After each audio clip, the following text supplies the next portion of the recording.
Une fois de plus, chers fils et filles dans le Seigneur, chers serviteurs et servantes de Dieu, je vous bénis de la double faveur en cette année 2021.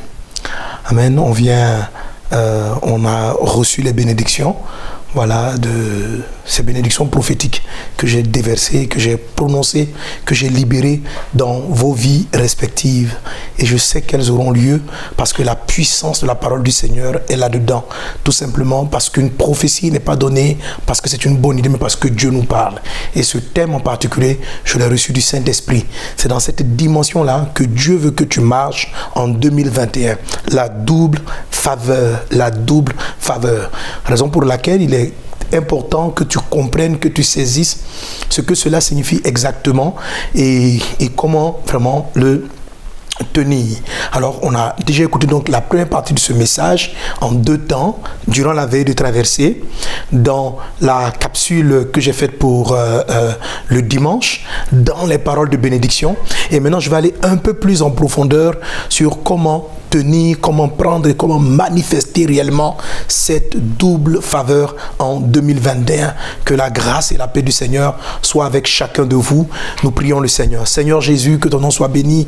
Merci de cette opportunité que tu me donnes de partager avec tous les fils et filles spirituels des églises Vase d'Honneur et du ministère Message de Vie, les paroles que tu as mises dans mon cœur et dans ma bouche pour ce début d'année. Père, je prie afin qu'elle soit une réalité, qu'elle relâche une puissance dans l'atmosphère et dans la vie de chacun. Ô Esprit du Seigneur, saisis-toi de moi.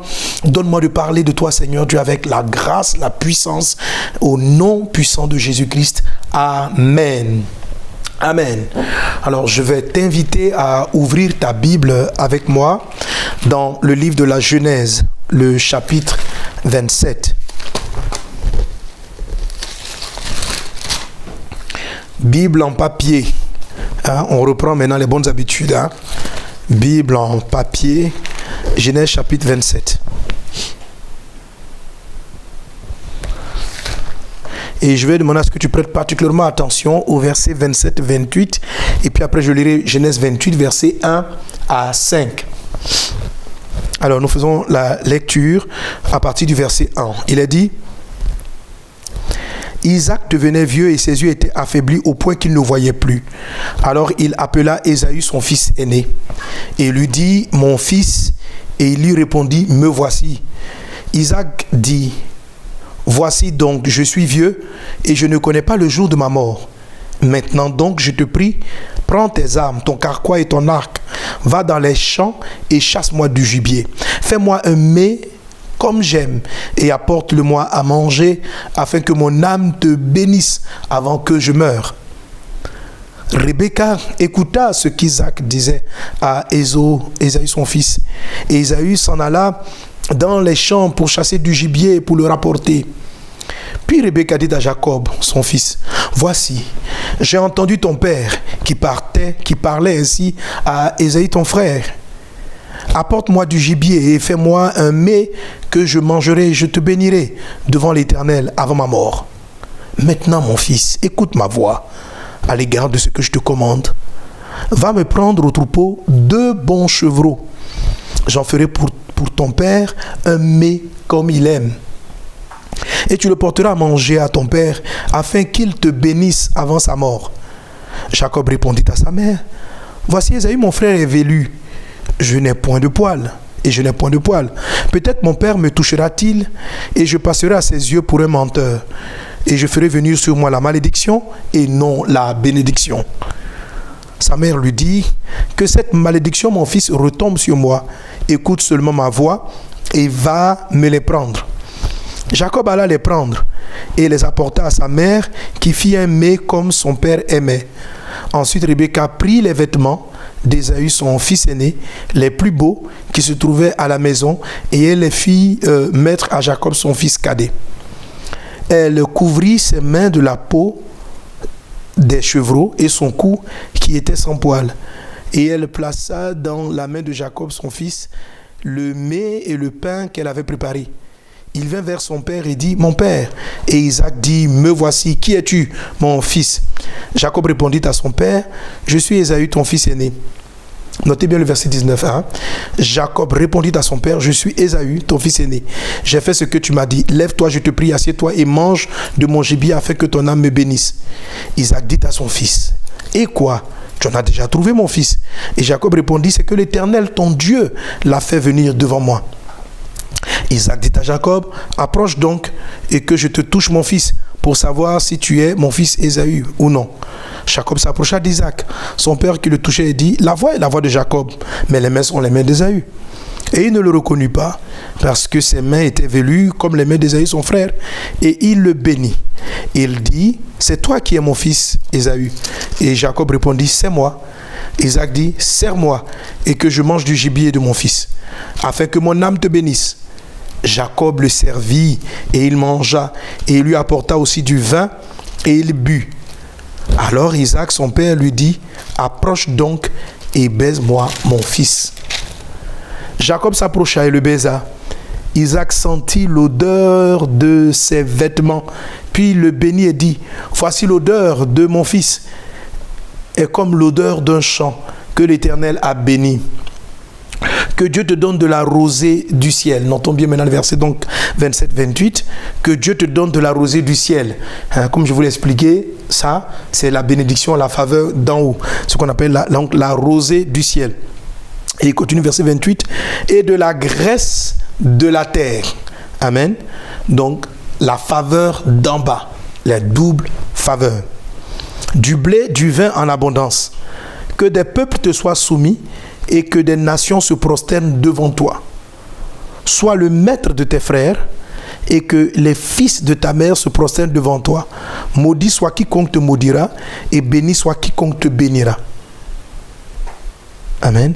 Isaac avait fini de bénir Jacob et Jacob avait à peine quitté son frère Isaac qu'Ésaü, son frère, revint de la chasse. Amen. On va sauter.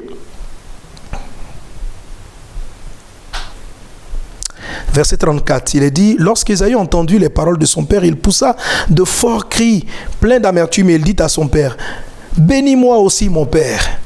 Isaac dit, ton frère est venu par ruse, et il a enlevé ta bénédiction. Ésaü dit, est-ce parce qu'on l'a appelé du nom de Jacob qu'il m'a supplanté 2 fois? Il a enlevé mon droit d'aînesse, et voici maintenant, il vient enlever ma bénédiction. Et elle dit, n'as-tu point réservé de bénédiction pour moi? Isaac répondit à Ésaü, voici, je l'ai établi, ton maître. Je lui ai donné tous ses frères pour serviteurs. Je l'ai pourvu. Je l'ai pourvu de blé et de vin. Que puis-je donc faire pour toi, mon fils? Ésaü dit à son frère, n'as-tu que cette seule bénédiction, mon père? Bénis-moi aussi, mon père. Et Ésaü éleva la voix et pleura. Isaac, son père, répondit et lui dit, voici, ta demeure sera privée de la graisse de la terre et de la rosée du ciel d'en haut. Amen. Je reprends donc ce qui signifie que Ésaü n'a pas eu la double faveur. Il n'a pas eu la faveur d'en haut, il n'a pas eu la faveur d'en bas. Il est la rosée du ciel d'en haut. Verset 40, tu vivras de ton épée et tu seras asservi à ton frère, mais en errant librement ça et là, tu briseras son joug de dessus ton cou. Ésaü conçut de la haine, etc. On va au chapitre 28, verset 1. Isaac appela Jacob, le bénit et lui donna cet ordre. Tu ne prendras pas une femme parmi les filles de Canaan. Lève-toi, va à Padam Aram. Verset 2. Lève-toi, va à Padam Aram, à la maison de Bethuel, père de ta mère, et prends-y une femme d'entre les filles de Laban, frère de ta mère. Que le Dieu Tout-Puissant te bénisse, te rende fécond et te multiplie, afin que tu deviennes une multitude de peuples. Qu'il te donne la bénédiction d'Abraham, à toi et à ta postérité avec toi, afin que tu possèdes le pays où tu habites comme étranger et qu'il a donné à Abraham. Et Isaac fit partir Jacob qui s'en alla à Padam Aram auprès de Laban, fils de Bethuel araméen, frère de Rebecca, mère de Jacob et d'Ésaü. Amen. Quelle belle parole du Seigneur. Alors, quel merveilleux passage. Et comme vous le savez, je l'ai souvent utilisé pour bénir, pour expliquer les différents enseignements sur la bénédiction. Aujourd'hui, je vais utiliser cette même référence, ce même passage, pour te parler de la double faveur. Quelqu'un dit avec moi encore double faveur. Alléluia. alors simplement on connaît l'histoire de la valeur de la bénédiction. On réalise, la valeur de la bénédiction, des bénédictions au travers de cette histoire. Ce que j'appelle les bénédictions prophétiques. La bénédiction est une parole, comme je te l'ai expliqué, c'est une parole puissante. Je parle de bénédiction prophétique, c'est-à-dire quand Dieu donne une révélation et qu'un homme de Dieu libère cette parole dans l'atmosphère. C'est une puissance, c'est un pouvoir. C'est le pouvoir d'accomplir certaines choses qui est donné. Quand Dieu bénit Adam et Ève en disant soyez féconds, il venait de leur léguer un pouvoir. Autrement dit, à partir de cet instant, la procréation ne dépendait plus directement de Dieu, mais était laissée à la merci ou à la volonté ou au désir des humains. Tant que l'homme a le pouvoir de pouvoir procréer et de pouvoir dire je ne vais pas procréer, ok? Quand un pouvoir est encore dans la main de Dieu, nous devons constamment prier pour avoir, nous devons dire, oh Seigneur, accorde-moi ceci, accorde-moi cela. Mais il y a des pouvoirs que Dieu nous a légués, entre autres celui de la procréation. C'est-à-dire que je n'ai pas besoin de prier pour avoir un enfant. Je n'ai pas besoin de jeûner, je n'ai pas besoin de demander à Dieu, amen. Si les conditions de l'enfantement sont réunies, lorsqu'un homme va vers une femme, elle va avoir un enfant sans jeûner, sans prier, sans faire quoi que ce soit. Ça veut dire qu'un pouvoir a été donné. Alors si la bénédiction qui dit que tu seras fécond est un pouvoir qui est donné, toutes les autres bénédictions, parce que celle de la fécondité c'est la numéro 2.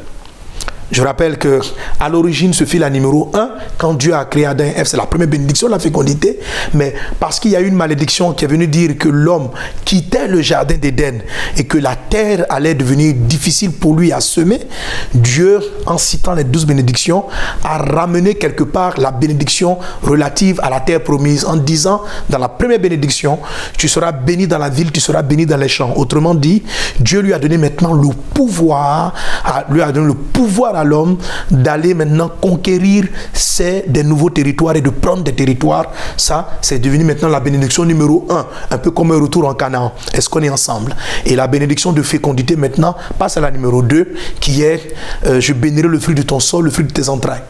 En fait, Deutéronome chapitre 28 nous cite 12 groupes de bénédictions. C'est 12 groupes de bénédictions. Amen. Donc, quand on dit la fécondité, il y a plusieurs formulations possibles dans la notion de fécondité. Quand on dit la faveur des territoires, il y a plusieurs déclinaisons possibles dans la faveur du territoire. Qu'elle soit tout ton partage au nom de Jésus, car la Bible déclare que tu as été béni de toutes les bénédictions dans les lieux célestes en Jésus-Christ. Dis avec moi, double faveur. Voilà. Alors, lorsque Adam et Ève ont été sur la terre, comme je te l'ai fait comprendre, les bénédictions qu'ils ont reçues étaient des bénédictions terrestres. C'est celle-là qu'on voit. Je te donnerai la graisse du sol. Je te donnerai la graisse du sol ou les eaux d'en bas. Amen. Les sources d'eau d'en bas, la bénédiction, ou bien, si tu veux, l'héritage que Caleb a donné à sa fille Aksa. Il lui a donné des terres du Midi avec les sources d'eau inférieures et les sources d'eau supérieures. Mais les sources d'eau inférieures, c'est toute la faveur. Et la bénédiction d'en bas, vous la voyez régulièrement aussi avec les païens. Amen. C'est c'est pourquoi j'aime l'expression de la graisse du sol. La graisse du sol. Vous voyez, la graisse, c'est ces genres d'huile-là qu'on utilise pour fluidifier les mouvements des pièces mécaniques. Amen. Donc, c'est comme ça que tu peux illustrer un peu comment fonctionne la bénédiction d'en bas. Est-ce qu'on est ensemble? Comment tu peux illustrer les bénédictions d'en bas? Autrement dit, ce sont des bénédictions naturelles. Elles ne sont pas surnaturelles. Elles sont naturelles. Je vais au travail, je vais avoir un salaire. Ça, c'est valable pour tous les païens. Tous les païens ont quelque part une bénédiction. Maintenant, il se peut qu'il y ait une malédiction terrestre. Dans le sens que la personne travaille, mais elle ne moissonne pas ce qu'elle a semé. La terre est comme difficile. Il n'y a pas de graisse. Tout ce que cette personne fait sur la terre est rendu compliqué, est rendu difficile, est rendu vraiment compliqué. Il n'y a pas de graisse dans sa terre. La terre ne lui est pas favorable. Tout est compliqué. La double faveur dit que Dieu bénit, il te bénit des eaux d'en bas. Il te donne la graisse du sol. Que cela soit ta faveur dans le puissant et précieux nom de Jésus. Autrement dit, dans cette saison 2021, il y a une faveur qui te sera donnée. Alléluia. Mais elle peut ressembler à beaucoup de faveurs naturelles. Tu as dit que quand tu vas travailler, tu seras payé. Ça veut dire que quand tu vas planter, tu vas moissonner. Amen. Et moi, j'ai vu des frères, par exemple, qui ont planté des tomates et tout est pourri. Ça veut dire que même les lois terrestres même leur font opposition. Pourquoi? Parce que le sol sur lequel ils voulaient travailler avait une malédiction. Une malédiction qui empêchait de poser ces cultures-là qu'ils voulaient faire dans cette région. Ok? Donc, la loi même naturelle de la sémence et de la moisson ne fonctionnait pas parce que ce sol sur lequel ils voulaient cultiver transportait comme une malédiction. En cette saison 2021, amen, Dieu t'accorde la grâce du sol. Alléluia. Mais la faveur de la terre peut être combattue par les autres lois terrestres. La Bible dit que les malédictions ravagent la terre. Donc, elles viennent comme en combat. Et dans un des textes qu'on a lu précédemment, donc, où il est question encore des bénédictions d'en haut et d'en bas, de la double faveur, le Seigneur nous parle, nous sommes en Genèse chapitre 49, et dit: c'est le Dieu de ton Père qui t'aidera, c'est le Dieu Tout-Puissant qui te bénira, des bénédictions des cieux en haut et des bénédictions des eaux en bas. Amen. Donc ici, il est question encore de la double faveur. Ok? Et puis il dit: les bénédictions de ton Père s'élèvent au-dessus des bénédictions. Donc, comme je te l'ai fait comprendre, il y a différentes graduations. Deux personnes peuvent te bénir. Mais si celui qui te bénit est supérieur en grade sur le plan spirituel, sa bénédiction est plus forte. C'est ce dont parle ici le Seigneur en Genèse chapitre 49 lorsque Jacob bénissait Joseph. Bénédiction supérieure. Amen. Elles sont supérieures. Alléluia. Et vraiment, c'est une bénédiction supérieure que je te donne. Mais qu'on parle de bénédiction supérieure parce que sur la terre, il y a des incantations, il y a des combats spirituels. Tu vas voir que Satan va lutter contre les grâces que Dieu t'amène. Donc tu sens qu'il y a des facilités. Dieu va te donner, par exemple, pour ceux qui font des affaires, Dieu va vous ouvrir des marchés. Mais en même temps, l'ennemi va ne pas vouloir qu'on te paye. Les gens vont te créer des complications. Tu vas prier, tu vas combattre sur le plan spirituel, etc. Mais à la fin, tu vas gagner. À la fin, tu vas gagner. Alléluia. Maintenant, la deuxième faveur, qui est la supérieure, qu'on appelle la faveur des eaux d'en haut, celle-là, elle fait intervenir maintenant la bénédiction surnaturelle. Le ciel n'a pas été sujet à des malédictions. Elle fait intervenir le surnaturel. Lorsque le naturel fait défaut, le surnaturel vient systématiquement prendre le relais. La Bible dit: deux valent mieux qu'un. Si un tombe, l'autre le relève. Deux valent mieux qu'un. Donc, le jour où la bénédiction terrestre va faire défaut ou sera limitée, celle d'en haut va venir prendre le relais. C'est ainsi que pendant que la terre est frappée de famine et que personne n'a à manger, le ciel va s'ouvrir pour nourrir Élie. Parce qu'il avait une double faveur. Alléluia. Parce que déplacer des corbeaux avec de la nourriture pour les amener là où il était, c'est pas quelque chose de naturel, c'est du divin. Ok? Lorsque le torrent va sécher à cause de la sécheresse, là, le torrent va sécher à cause de quoi? À cause d'une loi naturelle. Il y a la sécheresse. Dieu va parler à Élie et va lui demander d'aller chez la veuve de Sarepta, à travers de laquelle il va multiplier la nourriture. Tu comprends? La multiplication de la nourriture, ce n'est pas quelque chose de naturel. Ce n'est pas une loi naturelle, c'est une loi surnaturelle. Les eaux d'en haut sont intervenues. Cette année, dans le nom de Jésus, la double faveur est ton partage. Quelqu'un donne un bon amen.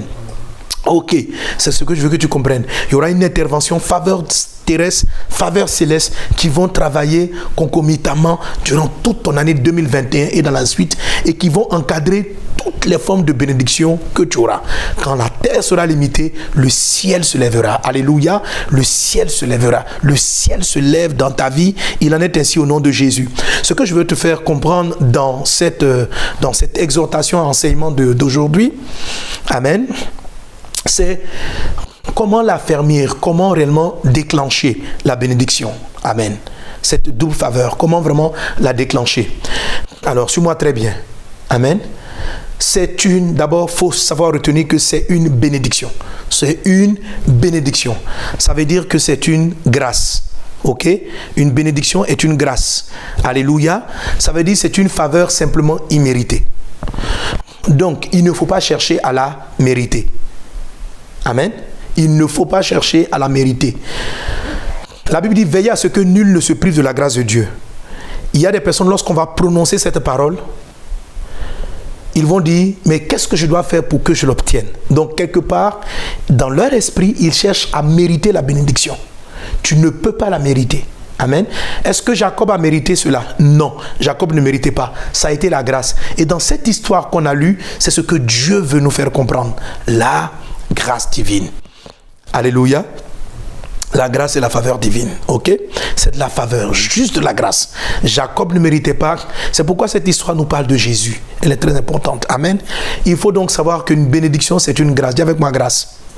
Et le mot grâce signifie une faveur imméritée. C'est pourquoi je l'ai appelé double faveur. C'est-à-dire, je n'ai rien fait pour. Dieu a décidé de me bénir. Et c'est pourquoi dans mon message précédent, j'étais cité ce dont le Seigneur parle. Alléluia. Ce qu'il est en train de dire, une bénédiction est une grâce, c'est-à-dire c'est une faveur imméritée. Les bénédictions font partie des grâces que Dieu nous accorde. Jacob a été simplement béni. Tu es d'accord avec moi qu'il ne méritait pas ce qu'il a hérité de la part de son père. Amen. Alors une grâce, comme je dis tantôt, faveur imméritée, ça signifie que ne cherche pas non plus à la mériter. Ne cherche pas non plus à la mériter. Elle t'a été donnée, un point, un trait, c'est tout. Amen. Dieu t'a regardé, Dieu t'a aimé, comme on a lu avec l'histoire de Anne et de Elkana. La Bible dit, il lui a donné une double portion parce qu'il l'aimait. Tout simplement parce qu'il l'aimait. Dieu t'aime. Il a donné son Fils unique pour toi. Et il t'aime. Et il te donne une double bénédiction. Il t'aime. Il tient à toi. Il ne t'aime pas parce que tu es pieux. Il ne t'aime pas parce que tu jeûnes beaucoup. Il ne t'aime pas parce que tu es le meilleur pasteur. Il t'aime parce qu'il a choisi de t'aimer. Il t'aime. Personne ne comprend où est l'origine, d'où vient l'amour de Dieu pour nous. Mais il nous aime tout simplement au point d'avoir donné son Fils unique afin que si nous croyons en lui, nous ne périssions point mais que nous ayons la vie éternelle. Et de cette même manière qu'il t'a donné le salut gratuitement, il te donne aussi les bénédictions gratuitement. C'est sa faveur. Alléluia. Et la Bible dit que tu es déjà béni en Christ de toutes les bénédictions dans les lieux célestes en Jésus. Tu es déjà béni. Éphésiens chapitre 1, verset 3. Dis avec moi, je suis béni. Amen. Mais comme je te l'ai expliqué à la veillée et puis dans le petit bloc, dans le message précédent, la bénédiction, ce lambano, ou encore ce amen. Il faut que je croie que c'est la vérité, il faut que je saisisse. Et quand on lit l'histoire de Jacob et d'Ésaü, on voit des personnes qui y croyaient vraiment. Et on voit des personnes qui ont pris. Est-ce que vous pensez que Jacob a simplement reçu la bénédiction? Non. Jacob est parti la prendre. Jacob l'a lambano. Il a lambano la bénédiction. Il l'a saisi à bras le corps. C'est ce dont il s'agit. Amen. Et quand on lit les textes, vous avez vu les détails des mots. Dieu, par exemple, Ésaü dit, il a pris ma bénédiction. Comme si la bénédiction était un objet, c'était de la matière. Il dit, il m'a pris ma bénédiction. Il m'a pris mon droit d'aînesse et il m'a pris ma bénédiction. Une vraie bénédiction prophétique n'est pas une parole en l'air. Ce n'est pas simplement des mots. C'est une vraie puissance qui est libérée. Et Isaac, le père, dit, je lui ai déjà donné. Un peu comme s'il y avait un objet, il lui a remis en main et puis il dit, je lui ai déjà donné. L'objet est déjà dans sa main. Je ne peux plus te le donner à toi. Il a déjà tenu, il a déjà pris. On ne peut pas le lui arracher. La bénédiction est avec lui. Il faut que tu la prennes, mon ami. Il faut que tu la saisisses. Ça fonctionne comme ça. Il faut que tu la saisisses dans ton cœur. Il faut que tu crois, alléluia, que tu ne cherches pas à la mériter, que tu y crois, que tu crois. Et c'est lorsque tu la prends, lorsque tu la lambano, lorsque tu la amènes, que la parole libère son pouvoir. Et le pouvoir de la bénédiction est en 3 axes, comme je t'explique dans nos ouvrages pleinement bénis. Amen. Il faut vraiment que tu les aies, le pleinement béni. Cette nouvelle connexion de 12 ouvrages qu'on va déployer tout le long de l'année, il faut que tu la possèdes parce que ce message d'introduction de ton année est lié à l'ensemble de ces 12 bénédictions. Possède tes bénédictions dans le nom puissant de Jésus-Christ. Alors, lorsque tu prends une bénédiction, tu dois l'utiliser. Mais, si tu as remarqué, Jacob a dû, c'est pas un mérite, mais il a dû poser un acte d'obéissance. Il a dû poser un acte d'obéissance. Amen. Il n'a pas appliqué une loi pour ouvrir le ciel. Il n'a pas appliqué une autre loi pour ouvrir la terre. Il n'a pas fait tout ça. On lui a juste demandé une chose. Amène-moi un mets que j'aime. Amène-moi un mets que j'aime. Alors, pour déclencher, pour vraiment saisir, pour montrer à Dieu que tu prends, que tu saisis, il y a une nourriture que Dieu aime pour libérer la double faveur. Et c'est vraiment ce dont je veux que tu comprennes dans cet élément qui caractérise toute la vision que je donnais à chacune des églises et à chaque pasteur pour l'année 2021. Les actes qui précèdent la double faveur. Pour Jacob, c'était « prépare-moi un mets que j'aime ». Mais il y a une faveur sous-entendue dont je parle souvent. La première des choses, c'est que Jacob savait qu'il ne méritait pas la bénédiction. Celui qu'il devait l'avoir, c'était Ésaü. Il s'est déguisé en Ésaü. Quand son père lui demande « Qui es-tu » il dit « Je suis Ésaü ». Ok? Il faut savoir que la bénédiction d'en haut et d'en bas est donnée à une seule personne, à Jésus-Christ. À Jésus-Christ. C'est Jésus qui dit, je te dis que la bénédiction est un pouvoir. C'est Jésus qui dit tout pouvoir. Il n'a pas dit un peu du pouvoir. Il dit tout pouvoir m'a été donné. Tout pouvoir m'a été donné. Donc Jésus est le détenteur de tous les pouvoirs, c'est-à-dire de la puissance qui est inclue dans la bénédiction. Tout pouvoir lui ont été donnés. Donc Jésus-Christ a tout pouvoir. Amen. C'est lui qui est béni. Donc, lorsque tu pries, lorsque tu t'approches de Dieu, viens au nom de Jésus, de la même manière que Jacob est venu au nom d'Ésaü, c'est-à-dire le fils choisi. Jésus-Christ est le fils choisi. Jésus-Christ est le fils décidé, choisi par Dieu. Amen. Donc cette histoire nous montre que par nous-mêmes. Donc je ne suis pas béni parce que je suis Mohamed Sanogo. Je ne suis pas béni parce que je suis un homme qui prie, parce que je suis un homme. Je suis béni parce que je suis en Jésus. C'est ce que Éphésiens 1:3 dit. Éphésiens 1:3 dit quoi? Nous sommes bénis en Christ. En Christ, ça veut dire dans le Christ. Ça veut dire Christ est là et puis on est à l'intérieur. Tu es béni en Christ. Donc, il faut que tu sois en Christ pour que cette bénédiction soit réellement saisie par toi. Alléluia. Comment être en Christ? C'est la réelle conversion. Je vous en prie, ceux qui m'ont entendu mon message, qui fréquentez nos églises, si vous n'êtes pas convertis, donnez-vous réellement à Jésus. En 2021, rentre dans cette année, prends la décision de donner la conversion. Viens en Christ. Aucun humain ne peut avoir toutes les bénédictions. Alléluia. Dieu n'a pas béni l'espèce humaine. Dieu a béni l'espèce de Christ. C'est Christ qui a toutes les bénédictions. Ce n'est pas les humains. Et c'est nous qui sommes en Christ. Donc, parce que je suis en Christ, qui Dieu voit? Dieu ne voit pas Mohamed Sanogo, il voit le Christ. Jacob, Isaac, ne voyait pas Jacob, il voyait Ésaü. Il voyait Ésaü. Quand il regardait, il a touché pour vérifier que c'était Ésaü. Dieu va te toucher pour savoir que c'est vraiment le Christ qui est là. Alléluia. Tu ne peux pas être là pendant que tu dis, oh Dieu, j'ai la double faveur. Et puis on te voit en train d'aller coucher avec une fille. On va bien te toucher. Est-ce que Jésus est là? On dit non, Jésus ne peut pas commettre l'impudicité. Donc quand Jésus ne peut pas commettre l'impudicité, ça n'est pas... Et puis, voilà, ce n'est pas Jésus le Christ. Donc, prends la décision d'être vraiment en Christ. Commence ton année avec cette réelle décision d'une vraie conversion. La conversion, c'est encore un don. Ça, c'est ce qu'on appelle le don du salut. C'est encore un don. Si tu crois au Seigneur Jésus, tu reçois le pouvoir de devenir enfant de Dieu. Ça, c'est la première étape. Se cacher, être Ésaü. Alléluia. Si tu crois, tu reçois le pouvoir de devenir enfant de Dieu. Il faut que tu crois que cette vie-là t'amène en enfer. Il faut que tu saches que continuer à coucher avec les hommes te conduit directement en enfer, ma soeur. Il faut que tu saches que tricher au travail te conduit en enfer. Il faut que tu sois conscient que lorsque tu prends l'argent des patients, tu appliques la corruption, tu as pris la route de l'enfer. Il faut que tu sois conscient que dernièrement il y a un jeune qui est venu me dire, un frère qui est venu me dire que pour passer le permis ici en Côte d'Ivoire, pour passer le permis, il a juste remis 10 000 francs. Il demande au moniteur, mais je dois toucher le volant. Le gars dit c'est pas la peine, donne-moi l'argent et puis il dit voilà le permis. Combien de fois c'est grave? Si tu es un chrétien, tu fréquentes des églises, j'espère que tu n'es pas dans ce genre d'attitude. Comment ces gens-là préparent des hécatombes en agissant de la sorte? Change de vie. Change de vie. Ne viens pas simplement à l'église pour la forme. Tu mérites. Jésus mérite la bénédiction. Tu n'as simplement qu'à croire en Jésus et à laisser la vie de Christ se manifester en toi. Dieu n'aime pas cette vie-là. Si tu te répands, si tu te confesses, il va te pardonner tes péchés et il te donnera la force d'abandonner toute cette mauvaise vie pour le suivre sincèrement. Est-ce qu'on est ensemble? Amen.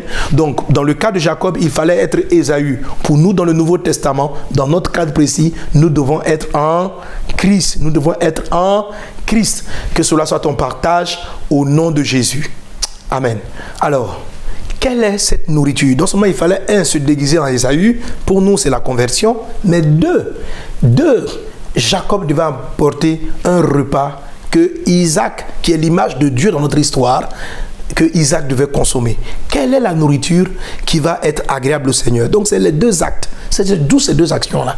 Amen. Sinon, ce n'est pas un ensemble de génie, prières, de tactiques. Non, c'est juste de l'obéissance. Amen. On lit Romains chapitre 5, verset 2, il est dit, non pardon, Éphésiens 2, 8. Éphésiens 2, 8 dit, c'est par la grâce que vous êtes sauvés, par le moyen de la foi. Et cela ne vient pas de vous, c'est un don de Dieu. Amen. Nous sommes sauvés par la grâce. Et comment est-ce qu'on saisit la grâce? Par le moyen de la foi. Donc la foi, c'est le moyen par lequel on l'embanne la grâce. Amen. Or, la foi, c'est quoi? La foi, en fait, c'est l'affirmation des choses qu'on espère, la démonstration de ce qu'on ne voit pas. La foi, la dernière fois je l'ai résumé simplement, c'est Dieu te dit une chose, fais-le. Amen. Obéis simplement. Dieu te dit, lève-toi, va à droite, va à droite. Et quand tu le fais, tu ne sais pas comment, mais le simple fait que tu as obéi déclenche un ensemble de choses, juste par obéissance. Amen. Dès l'instant où tu obéis à son instruction, la foi c'est de l'obéissance. L'obéissance c'est de la foi. Mais l'obéissance de la foi, c'est une obéissance. Je sais que si je fais ce qu'il m'a dit, il est capable de tout. Qui croit dans la toute puissance de Dieu. Amen. Et Dieu va te demander de sacrifier un mets, de lui amener un mets qu'il aime. De lui amener un mets qu'il aime. Et la foi va nous aider à le faire. Donc la grâce, donc en l'occurrence ici, la grâce du salut, la grâce de la bénédiction, s'obtient au moyen de la foi. Et toute l'écriture fait ressortir. Donc Romains 5.2 par exemple dit, à qui nous devons d'avoir par la foi accès à cette grâce dans laquelle nous demeurons fermes. Donc c'est par la foi qu'on a accès à la grâce. Amen. Alléluia. Donc la foi nous permet de l'embanner la grâce. La foi c'est quoi? Bon bref, je l'ai déjà expliqué. Alors, on va aller. Quel est le mais que Dieu veut que tu fasses simplement par la foi? Que tu crois simplement. Alors, notre texte de base de la double faveur, c'était quoi? Ésaïe 61, verset 7. On refait la lecture. Au lieu de votre opprobre, vous aurez une portion double. Au lieu de l'ignominie, ils seront joyeux de leur part et ils posséderont ainsi le double du pays. Amen. Le double, dans leur pays. Amen. Et leur joie sera donc éternelle. Donc, voilà le texte que nous tirons, la double portion ou la double faveur. Amen. Mais ce texte d'Ésaïe 61, verset 7, comme je l'ai dit à la veillée, est précédé du verset 1 qui nous dit ceci: l'Esprit du Seigneur l'Éternel est sur moi, car l'Éternel m'a oint pour porter une bonne nouvelle aux malheureux. Il m'a envoyé pour guérir ceux qui ont le cœur brisé, pour proclamer aux captifs la liberté et aux prisonniers la délivrance, pour publier une année de grâce de l'Éternel et un jour de vengeance de notre Dieu, pour consoler tous les affligés, pour accorder aux affligés de Sion, pour leur donner un diadème au lieu de la cendre, etc. Et on continue ainsi. Et c'est dans cette dynamique-là de l'Esprit du Seigneur est sur moi, il m'a un pour libérer les captifs, pour annoncer la bonne nouvelle à ceux qui sont pauvres, pour publier l'année de grâce du Seigneur. C'est dans cette dynamique qu'on arrive au verset 7 où il est dit, au lieu de votre opprobre, vous aurez une portion double. Amen.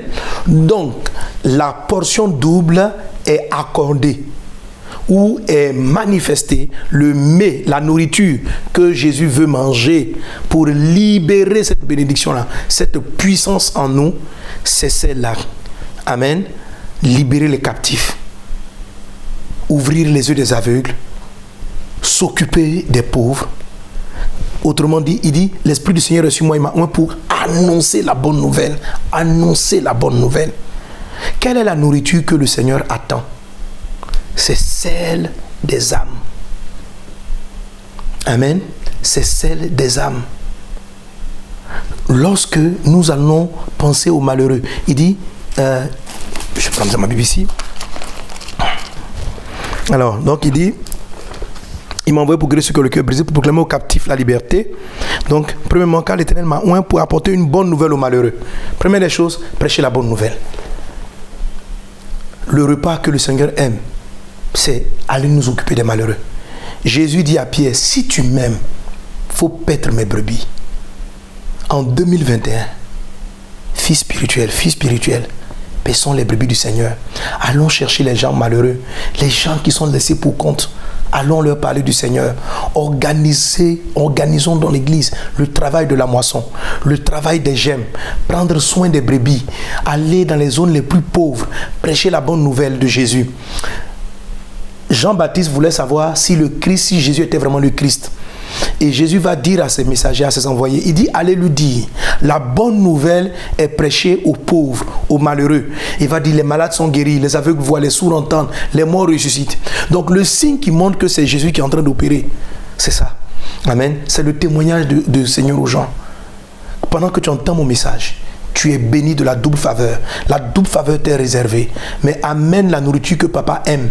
Amène la nourriture. Va chercher les âmes. Fais ton programme de l'année en disant je veux que les gens soient sauvés. Fais ton programme de l'année en faisant des plans de prière. Pour ceux qui ne connaissent pas encore le Seigneur Jésus-Christ, recherche à ce que les gens qui sont dans l'église soient affermis dans la foi. Qu'ils connaissent davantage le Seigneur. Travaille dans les départements, dans les structures de l'église pour le salut des personnes. Voilà la nourriture qu'il aime. Alléluia. La nourriture qu'il aime, ce n'est pas quand tu es au travail toute la journée. Va au travail, c'est très bien. Mais c'est une bonne chose. Mais l'élément qui déclenche la double faveur, c'est ce qui est décrit dans ce passage. Et c'est ce que Jésus-Christ lui-même utilise comme verset pour commencer dans Luc chapitre 4, verset 18. Il dit, l'Esprit du Seigneur est sur moi. Il m'a oint pour annoncer une bonne nouvelle aux pauvres. Donc dès que Jésus sort du jeûne et prière pour maintenant aller prêcher la bonne parole dans le monde entier, il cite Ésaïe 61. Il cite ce passage. C'est ce passage de la double faveur. Voici le repas, le mets que papa attend de nous. Amen. Qui est de prêcher la bonne nouvelle. De guérir ceux qui ont le cœur brisé. C'est qui les gens qui ont le cœur brisé? Quand tu vois quelqu'un hier à l'église qui était bien portant et le lendemain tu vois il est abattu. Quelque chose a brisé son cœur. Lorsque tu vois un frère qui a perdu son foyer, une soeur qui va pas bien, qui vient de perdre son enfant ou quelqu'un de proche qui a le cœur brisé et que tu te dis bon, il faut que j'aille lui rendre visite. Il faut que j'aille m'occuper d'elle, que je prie pour elle. Tu es en train de t'occuper de quelqu'un qui vient d'avoir le cœur brisé. Ça, c'est le repas que le Seigneur aime. Pour proclamer aux captifs la liberté. Lorsque tu vois des gens qui sont captifs de la drogue, captifs de la cigarette, captifs d'un péché, d'une perversion, et que tu t'inquiètes pour elles, ces personnes-là, et que tu pries le Seigneur pour elles, tu es en train d'amener la nourriture que papa aime et tu vas avoir un résultat favorable. Alléluia. Il pourra libérer la bénédiction. Il t'a déjà béni, mais il attend de manger ce repas afin que son âme relâche dans ta vie la faveur et la bénédiction. Alléluia. Amen. Pour que vos captifs et aux prisonniers la délivrance. Prisonniers physiques, spirituels. Même les prisonniers qui sont dans la prison physique, il faut aller leur rendre visite. Il faut mettre des programmes d'action pour toucher toutes ces personnes et leur parler de la part du Seigneur. Amen. Verset 2. Pour publier une année de grâce du Seigneur. Donc qui a la bénédiction? Qui a la double faveur? C'est quelqu'un qui publie une année de grâce. Ça veut dire quoi publier une année de grâce? C'est simplement annoncer une année de grâce. Écoutez, l'année ne peut pas être excellente à moins d'avoir été publiée excellente. Ok? Dieu ne dit pas pour souhaiter une année de grâce, mais il dit il faut des gens qui vont publier l'année de grâce. Et à la veille de traversée, on a fini par ça. J'ai demandé à tout le monde de libérer. Je sais qu'il y a beaucoup d'églises, comme je l'ai dit dans les bénédictions, qui ont eu à faire leur traversée personnelle. C'est vous l'occasion d'écouter donc ce dont j'ai parlé. Amen. Et de bénéficier maintenant de cette grande bénédiction. Il faut que l'année de grâce soit publiée. Le mot publication est un peu comme prophétiser. Il faut que nous déclarions que cette année-là est une année bénie. Alors je finis mon message avec une illustration de la publication, pour que nous puissions publier avec puissance. Pour ceux qui suivent les enseignements sur l'école des prophètes, j'en ai parlé, et puis les Night Fire, j'en ai parlé. Amen. Alors, vous allez voir avec donc sur cette image la tour. Vous voyez la tour? Voilà, c'est la tour du prophète. C'est la tour du prophète. Dieu dit ceci à Jean: monte ici, je te montrerai ce qui va venir. Apocalypse, chapitre 4, verset 1. Habakkuk 2:1, je me suis tenu sur la tour. Une tour, c'est toujours quelque chose d'élevé. Donc, la position de celui qui va publier, qui va prophétiser, est une position élevée. Parce que si tu es au rez-de-chaussée que tu parles, ton message ne va pas loin. Quand tu veux publier à un certain nombre de personnes, tu vas monter en hauteur de ta posture, de ta position, tu seras visible et ta voix sera mieux entendue que si tu restes au même niveau que la foule. vous devez monter pour pouvoir appliquer la dernière partie de la chose agréable du Seigneur. Tu dois monter, tu dois avoir plus de pouvoir, tu dois avoir plus de pouvoir de la part du Seigneur. Que cela soit ton partage au nom de Jésus. Dieu veut qu'on publie. Il y a trop de publications sataniques sur la terre. Je vois des prophètes qui s'élèvent au Canada et qui publient. Le Canada sera encore choisi comme un pays qui va enclencher un grand réveil dans le monde spirituel. Je vois une faveur aussi particulière sur la France et sur plusieurs pays sur lesquels nous avons prophétisé. Église de Jésus, malgré les temps difficiles, malgré que cette pandémie-là va encore fatiguer la terre quelques mois, nous devons publier. Amen. Une année de grâce. Pour venir contrecarrer les projets sataniques. Nous devons publier. Nous ne devons pas simplement attendre. Nous devons publier. Il faut savoir que Satan se bat contre les prophéties. Je donnerai ça dans un autre message que je vous demanderai d'écouter, que j'appelle, je peux dire même mot, l'antichrist. L'antichrist ou l'antéchrist. L'antichrist ou l'antéchrist. Il y a les deux textes. Certaines versions nous parlent, certaines phases, au lieu de parler de l'antéchrist, on dit l'antéchrist. Les deux traduisent deux réalités de cette puissance satanique. La Bible dit que déjà la puissance de l'impie en 2 Thessaloniciens 2:2, elle est déjà à l'œuvre. Alors, quand on utilise le mot antichrist, ça signifie contre Christ. Quand on utilise l'expression antéchrist, ça veut dire antérieur à Christ. Ça veut dire avant Christ. Amen. Antéchrist. Antichrist. L'antichrist, c'est une puissance qui est dans l'air, qui combat tout ce qui s'appelle Christ, tout ce qui est œuvre de Dieu et tous les plans de Christ. L'antéchrist, c'est ce qui précède, c'est-à-dire parce qu'on sait que Jésus-Christ va venir, l'antéchrist va tout faire pour empêcher son retour. Donc, Jésus revient bientôt. Mais quelle est la condition pour que Jésus revienne bientôt? Il a dit, cette bonne nouvelle sera prêchée dans le monde entier. C'est alors que viendra la fin. Alléluia. Donc, la puissance de l'antéchrist vient essayer d'empêcher Jésus de revenir en nous empêchant, nous donnant toutes sortes d'arguments pour ne pas que nous allions prêcher la bonne nouvelle. Ça, c'est l'antéchrist. C'est l'antéchrist. Ok, c'est toute cette atmosphère-là qui distrait l'Église, qui nous attire vers le matériel, vers des choses futiles et qui nous empêche de publier une année de grâce, qui nous empêche de dire les choses de Christ, qui nous distrait. L'antéchrist, c'est une puissance de distraction. Rappelez-vous, avant que Jésus ne vienne, il y a eu des prophètes qui sont venus pour préparer son chemin. Le retour de Jésus doit être aussi précédé par certaines actions que toi et moi, nous devons mener. Et l'antéchrist, c'est cette puissance dans l'atmosphère qui va essayer d'empêcher cela, qui va lutter contre les évangélisations. Cette année, je ferai des prières spéciales pour les évangélistes. Je vais garder à peu près une fois par mois un moment de prière, de dimanche après-midi. Je ne fais pas, ça ne sera pas un enseignement, un temps de prière public pour toute la terre. Non, ça sera exclusivement destiné en tout cas aux enfants spirituels. Alléluia. Je vais prier pour tous les évangélistes et les prophètes. Commencez à prophétiser sur vos vies parce que l'antéchrist va essayer de vous empêcher. L'antéchrist empêche et combat tout chrétien qui veut investir dans le royaume de Dieu. L'Esprit m'a mis à cœur de particulièrement prier pour tous les hommes et femmes d'affaires qui veulent s'investir dans le royaume de Dieu. Amen. Parce que l'antéchrist va essayer de combattre, car il sait que si tu as ce marché, tu vas donner pour que nous puissions aller à évangéliser. Donc, une fois dans le mois, tous les hommes d'affaires, tous ceux qui ont des marchés en cours, tous ceux, je fais un temps de prière. Vous venez, ça sera sur réseau fermé. Tu viens et puis je déclare. Vous m'envoyez la liste de vos marchés. Pasteur, j'ai déposé ça ici. Pasteur, j'ai tel projet. Pasteur, puis on va prier. Alléluia. Et dans ce projet-là, faites des offrandes. Amen. Décidez, Seigneur, je sème ça d'abord pour commencer et quand je serai béni, voilà ce que je ferai. Alléluia. Donc l'Esprit m'a mis à cœur de faire cette prière-là à cause de l'antéchrist qui va essayer de combattre les sources de bénédiction pour que nous allions prêcher la bonne nouvelle de Jésus. Soyez bénis dans le nom de Jésus-Christ de Nazareth. C'est pourquoi tu es béni de la double faveur. Amen. Elle est ton partage au nom de Jésus. Donc la puissance de l'antéchrist vient. La puissance de l'antéchrist, parlons encore un peu de puissance de l'antéchrist. Je dis, elle combat les prophéties.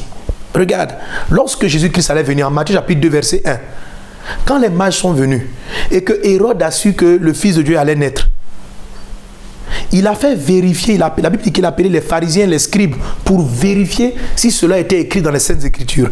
Et quand il a vu que c'était mentionné dans la Bible, ou dans les Écritures, au lieu de dire Dieu a décidé, au lieu de dire Dieu a décidé, il prend acte.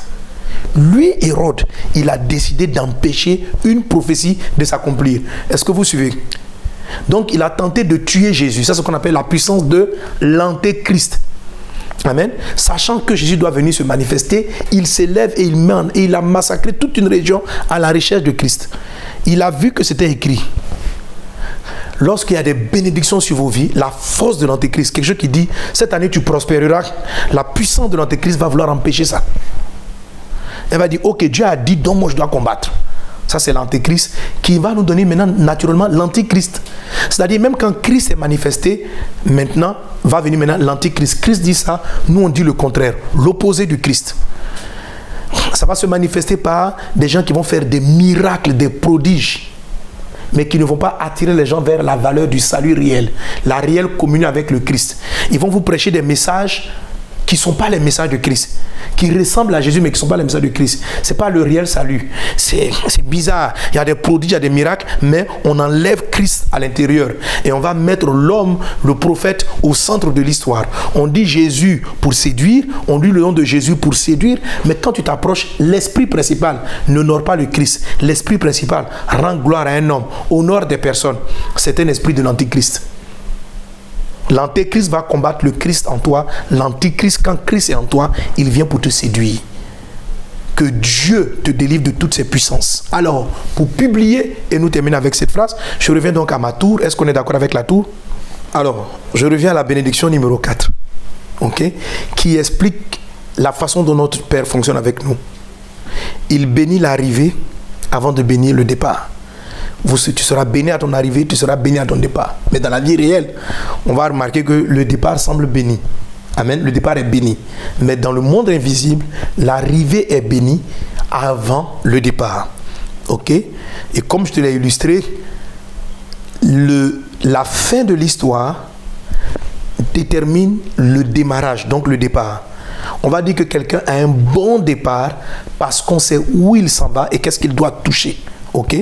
Donc on ne dit pas que tu as un bon départ. Quelqu'un qui fait un démarrage comme s'il faisait une course de 100 mètres pendant qu'il est confronté à une course de 1000 mètres, à une course de fond, il a eu un mauvais départ.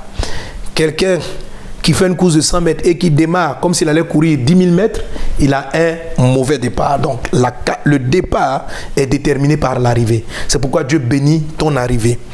Amen. Alors quand vous montez sur la tour de prophète, quand tu fermes tes yeux, tu dois avoir une vision de ton futur.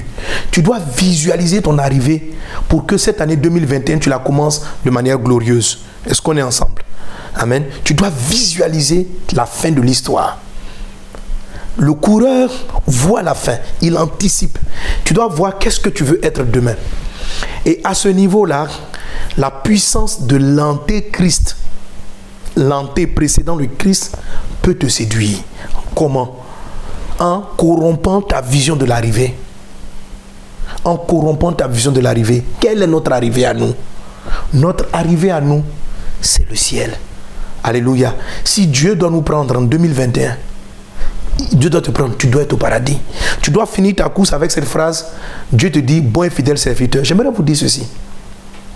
Tout le message de Jésus, c'est de nous faire comprendre que ce qui arrive après la mort est beaucoup plus valorisant, est beaucoup plus important que la petite partie qu'on a vécue sur la terre. Ne brade pas l'éternité pour le temporaire. Ne brade pas l'éternité avec la valeur. Le Dieu qui fait ses prodiges, le Dieu qui fait ses miracles que nous voyons avec les tours 931, que nous voyons avec ses campagnes, ce Dieu qui agit dans ta vie, il est vivant. Et c'est ce même Dieu-là qui te dit qu'après la mort, il y a la vraie vie. Il y a la vraie vie. Et le peu de temps que tu passes sur la terre, même si c'est 100 ans, est indispensable. La qualité de ta vie sur cette portion de vie est indispensable pour le succès de ta vie après la mort. Je vous en supplie par les compassions de Christ. En 2021, ne vendez pas votre éternité pour votre présent. Il faut que tu aies une vision. Qu'est-ce que tu vois? Profondément au fond de toi, regarde la tour. Tu vois cette image? On a deux visions. Dans les deux cas, lorsqu'on est élevé, quand j'ai prêché comme ça mon message, chacun va avoir une vision. Il y a ceux qui vont voir le ciel arriver debout devant Dieu, et il y a d'autres qui vont voir la gloire de ce monde. Alors, quand je dis tu seras béni en 2021, que vois-tu? Certains vont voir, j'aurai une voiture, j'aurai une maison, je vais me marier. Ce n'est pas la bonne vision de l'arrivée. Ce n'est pas la bonne vision de l'arrivée. Ça, c'est la vision antéchristique qui te fait courir après le matériel. Tu ne vois la puissance qui sera libérée en toi comme un moyen d'acquérir les biens de ce monde. Tu vas te tromper de route. Tu vas te perdre. Regarde le visionnaire numéro 1, celui qui est le plus haut sur la tour. Tu vois qu'est-ce qu'il voit? Il voit le ciel. Il voit le trône.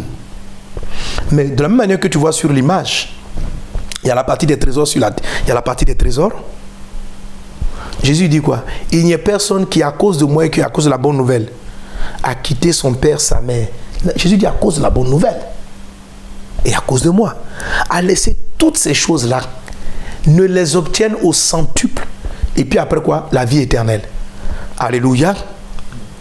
Donc, celui qui voit le royaume de Dieu, d'abord, et qui vit par rapport aux valeurs du royaume, qui court son année en cherchant à garder son salut, c'est-à-dire qu'il démarre son année en disant, ce qui est plus important pour moi, c'est que je dois gagner le ciel, je dois mériter le ciel à tout moment de ma vie, je dois poser les actes pour plaire à Dieu, je dois. Donc il mène sa course en tenant compte qu'il veut arriver, il veut bien arriver, alléluia, en étant debout devant le Seigneur, parce qu'il a fait les œuvres que papa attendait de lui. C'est celui-là qui va vaincre les puissances de l'antéchrist, parce qu'on ne va pas essayer de tuer le Christ dans sa vie. Le Christ, c'est d'abord que tu ailles au ciel. Mais Jésus dit, si tu as cherché d'abord le royaume de Dieu, si tu as prêt à quitter père et mère pour cela, les choses de la terre, tu les auras multipliées par 100. Alléluia, avec des persécutions, parce que le puissance antichrist va te persécuter.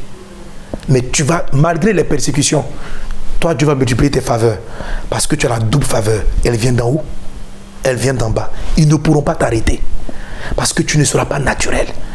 Ton patron va te combattre sur la terre, mais une puissance céleste va venir le contraindre à t'ouvrir les portes. Les gens vont refuser que tu aies des marchés, mais une puissance va venir du ciel pour te donner les marchés. Pourquoi? Parce que tu vois d'abord les intérêts du ciel. Ta vision va plus loin. Tu regardes l'arrivée et ça détermine ton départ. Ceux par contre qui nous voient l'année 2021, les années, oh Dieu, cette année il faut que je sois marié, cette année il faut que j'ai une voiture, cette année il faut que j'ai une maison, ont une vision limitée. Ils ne voient que la terre, ils ne voient que les choses de la terre. Ils auront peut-être la faveur numéro 1. Pas la double faveur, mais la faveur terrestre. Mais ils n'auront pas la faveur du ciel. Ils n'auront pas la double faveur. Alléluia. Tu veux la double faveur? Cherche d'abord le ciel. Et tout le reste sera donné par-dessus tout. Amen. Tu veux la faveur? Cherche la terre, cherche mariage, cherche voyage, cherche toutes ces choses-là. Avec Jésus-Christ à l'intérieur. Mais tu n'auras que les terrestres. Et puis tu peux rétrograder à la fin. Tu peux perdre ton salut. Parce que tu ne marches pas. Pour avoir certaines choses terrestres, tu seras obligé de compromettre quelquefois ta vie chrétienne. Mais si tu cherches le ciel, pour Christ, tu seras prêt à tout. Voilà les choses que je voulais partager avec toi. Amen. Le temps est arrivé pour nous de publier. Pour publier, il faut monter. Comment on monte? On adore, on élève Jésus. On élève Jésus, il nous élève. Et tu montes plus haut. Mais tu vois le ciel avant de voir la terre. Et quand tu vois le ciel et tu commences à agir par rapport au ciel, sur la terre, tu auras la richesse, tu auras les honneurs, tu auras tout ce que tu as laissé pour le ciel. Amen. Même si tu es persécuté, mais le ciel sera ouvert pour s'assurer que tu prospères, pour s'assurer que tu domines, pour s'assurer, quand la terre te refusera la domination, le ciel va t'accorder la double faveur. Que Dieu vous bénisse de la double faveur. Que cette saison cela soit manifestée dans toutes nos communautés. Que la bénédiction divine soit avec vous. N'oubliez pas les temps de prière pour les entrepreneurs. Alléluia. Et pour que Dieu vous bénisse abondamment. C'était votre pasteur bien-aimé. Amen, c'est que vous m'aimez. C'est votre pasteur pour mes paroles de bénédiction en ce début d'année et les paroles d'orientation. Amen. Tu marcheras dans la double faveur et ton année sera glorieuse. Tu seras distingué au milieu d'une année difficile. La faveur divine va te faire briller. Le ciel va s'ouvrir pour te multiplier de toutes parts. Soyez bénis dans le nom de Jésus-Christ de Nazareth. Et puis à très bientôt, là où le Seigneur le permettra. Amen. J'espère visiter le maximum d'entre vous durant cette année. Soyez bénis. Amen.